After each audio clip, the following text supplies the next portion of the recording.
तो गत साधारण निर्वाचन बेले सोशल मीडिया पोस्ट को नहीं बीजेडी कांग्रेस महामुही जड़े कांग्रेस कर्मी गिरफ प्रतिवाद में भुवन थाना घेराव कर शताधिक कांग्रेस कर्मी मिलता सूचना अनुसार गत साधारण निर्वाचन समय कांग्रेस मीडिया कोऑर्डिनेटर मुस्ताफिज आलम सोशल मीडिया एक राजनीतिक पोस्ट करते जहां नहीं गत 2 दिन तले मुस्ताफिज और बीजेडी कर्मी सहित मुहांमुही होता नहीं घटनास्थल में उपजिता गंडगोल परिस्थिति एपरिकी हाथाहाथी जाए कथा जाता ए संपर्क में उभय पक्षर भुवन थाना अभियोग होते पुलिस मुस्ताफिज को गिरफ्त करता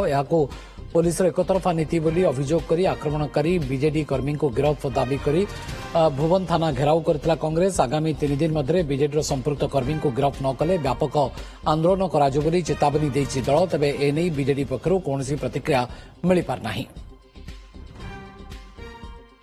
एइथर पुराणा राग को सुझेवा अतर्कित भाव में परदिन संध्या बेले एक चा खटी रे चा दुकान रे देखा होता एवं अतर्कित भाव में आक्रमण करते गोटे छोट पिला